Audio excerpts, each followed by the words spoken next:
The Seattle Seahawks should be making the whole NFL nervous right now, because this does not look like a team that just won and got comfortable. This looks like a team that is getting even sharper.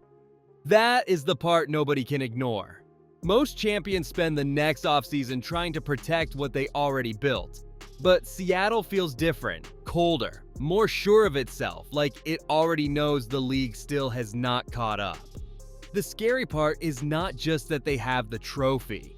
The scary part is that their biggest names still feel hungry, their roster still feels alive, and the moves around this team are starting to point towards something bigger than one great season. And when you look closer, it gets even more dangerous. On offense, Jackson Smith-Njigba feels like the kind of star who is only getting started. Cooper Kupp still gives this team a steady target defenses hate dealing with, and Rashid Shaheed brings the kind of speed that can flip a game in one moment. Then you get to the defense, and the pressure just keeps building. Devin Witherspoon still plays with that edge that changes the whole tone of a game. Josh Jobe looks ready for even more. And this defense still has Mike McDonald pulling the strings. What nobody is talking about enough is how calm Seattle looks through all of it. No panic, no noise, just a team that seems very sure it is still ahead of the people chasing it. But here's the twist. This whole story still comes back to one man. Because as strong as the roster looks, as smart as the team changes feel, and as dangerous as the full picture is starting to become, none of it hits this hard without Sam Darnold standing in the middle of it. He is the reason this story feels bigger than a normal title defense. He is the reason the Seahawks feel personal, not just powerful. And once you really look at what happened to him before Seattle and what he became after Seattle believed in him, the entire offseason starts making even more sense. The Seattle Seahawks changed the whole mood of this story the moment Sam Darnold stopped looking like a backup plan and started looking like the answer.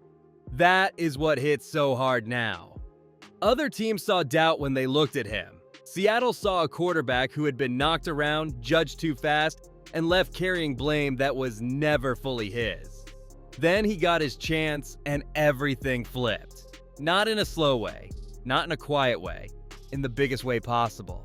As suddenly the same player people brushed aside was standing at the center of a championship run. And that kind of turn does not just surprise the league, it unsettles it. What makes it even stronger is how this happened. Sam Darnold did not walk into Seattle with the weight of being the perfect star. He walked in with questions around him, and that gave this whole story its edge. Every throw mattered more. Every win felt louder. Every big moment felt like a direct answer to years of noise. That is why his rise feels different from a normal comeback. It feels personal. It feels like Seattle found value where other teams lost faith, and turned that belief into something real. Once that happened, the rest of the roster stopped looking like support pieces and started looking like weapons around a quarterback who finally had control. But here's where the story gets even more dangerous. When a team finds its quarterback, the next step is not survival, it is expansion. That is when everything around him starts carrying more meaning, especially the talent catching passes and changing games on the outside. And that is exactly where Seattle becomes a bigger problem, because the next part of this story is not just about who leads the offense. It is about the player who is starting to define it. The Seattle Seahawks become even harder to deal with when you stop looking at this offense as one big name and start looking at how every piece hits a defense in a different way. That is where the real pressure starts. Jackson Smith-Njigba is not just a talented target anymore. He feels like the player this whole passing game can lean on when the moment gets tight. And then you add Cooper Kupp, who still knows how to find space and keep drives alive, and Rashid Shaheed, who can turn one clean opening into panic. This is not the kind of group that asks for one answer. It forces a defense to solve three problems at once. And then there is the part that people may judge too fast, the backfield after Kenneth Walker III. On the surface, that looks like the kind of loss that should slow a team down. But Seattle does not seem to be treating it like a disaster. That tells you something. Emmanuel Wilson gives them a fresh option with real hunger. And the way this roster has been shaped says the Seahawks believe they can build production again without chasing fear. What nobody is talking about enough is how dangerous that mindset is. When a contender loses a known name and still moves with total calm, that usually means they already see the next answer coming.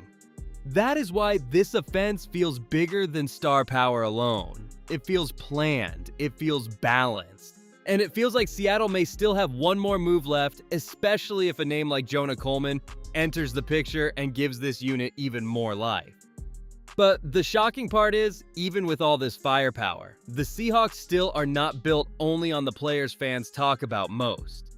The next reason this team feels so strong lives deeper on the roster, and that part of the story matters more than most people realize. The Seattle Seahawks did something most title teams forget to do. They protected the players who keep the machine steady when the spotlight moves somewhere else. That matters more than people think. Big games are not held together by stars alone.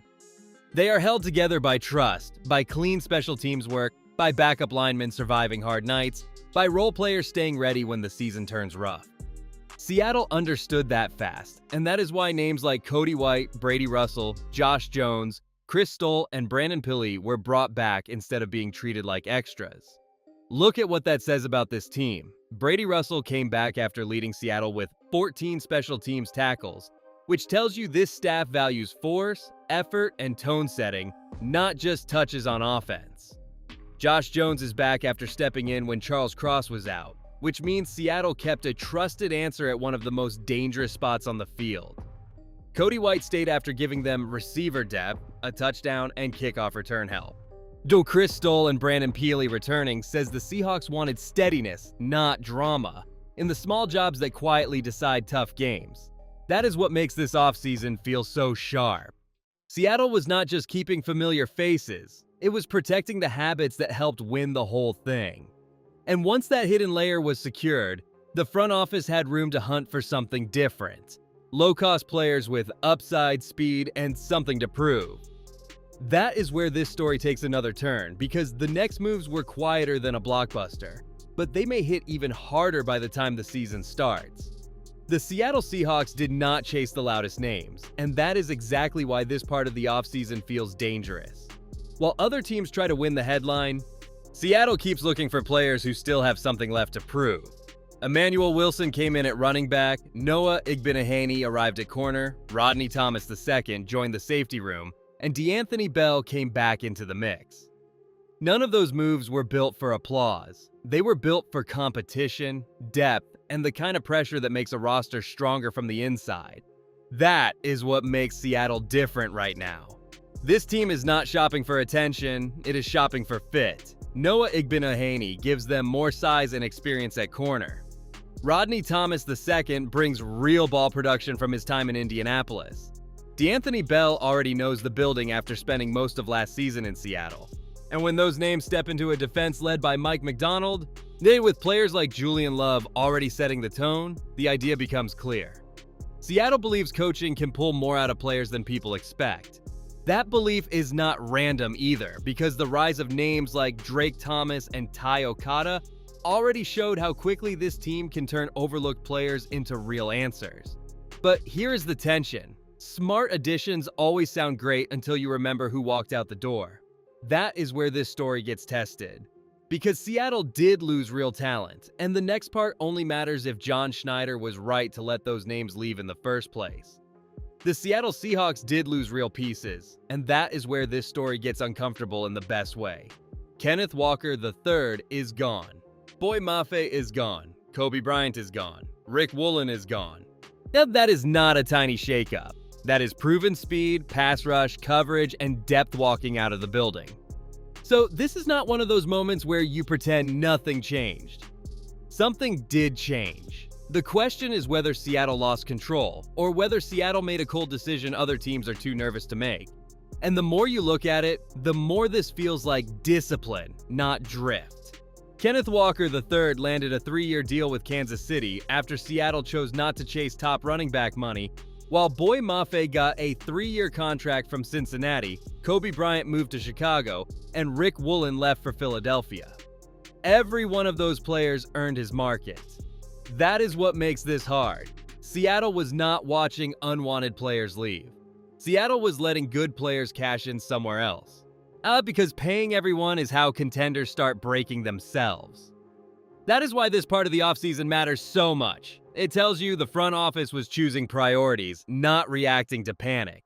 Seattle was willing to absorb the pain now to protect something more important later. And once you see it that way, the next layer of the story gets a lot more serious. Because this was never only about who left. It was about who the Seahawks were always going to build around when the real money came out. The Seattle Seahawks were never saving money just to sit on it. They were lining up their future around the two players they know they cannot afford to lose. And the first big move already landed. On March 25th, Seattle gave Jackson Smith-Njigba a new deal after a season that changed everything. In a season where he became the league's top receiver, won Offensive Player of the Year, and helped bring a title back to Seattle. That is not a normal extension. That is a front office telling the whole NFL exactly who this offense belongs to now. What makes this hit even harder is that Seattle had already protected both pillars a few days earlier by picking up the fifth-year options for Jackson Smith-Njigba and Devin Witherspoon, which keeps both under contract through the 2027 season.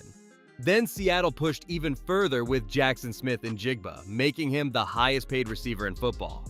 That tells you this team is not guessing anymore. It knows exactly who its core is. And with Devin Witherspoon, the pressure only grows because he is still just 25, has made the Pro Bowl in all 3 of his seasons, and does not play like a standard corner at all. He feels like the next name waiting for his turn. That is why this offseason suddenly looks a lot cleaner.